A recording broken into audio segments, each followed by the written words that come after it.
Today we're going to learn how to play the probability game Prisoner. It's usually played with 2 or more people, and these are the rules. Number 1. First of all, you need to draw 7 boxes and label them from 0 to 6, just like below. This can be player 1, and this can be player 2. Next, you need to place 7 prisoners in any of the prison cells. You can have more than 1 prisoner in each cell. So for example, player 1 might distribute their prisoners like this,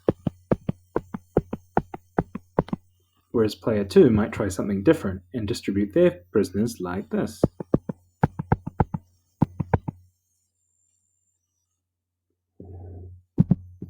You then take turns to roll 2 dice and calculate the difference between the results. That is, you take the higher result and minus the lower result to get your answer.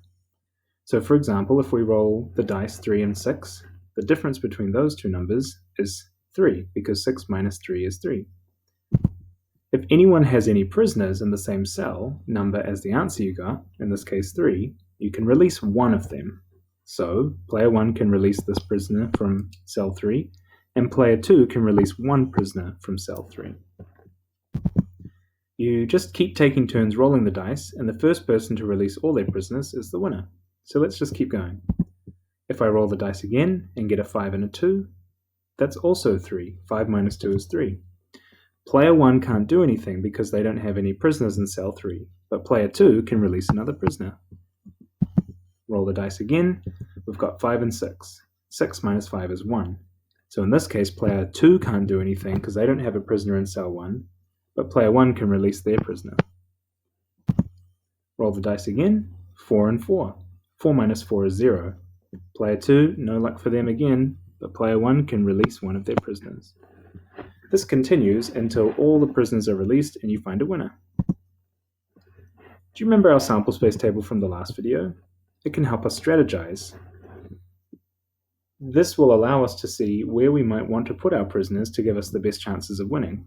So this time when we fill out the sample space table, we're going to fill out the difference between the results. So for example, 1 minus 1 is 0, 4 minus 2 is 2.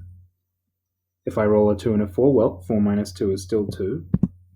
And 6 minus 6 is 0, and so on until you fill out the whole table. This will also allow us to answer some questions.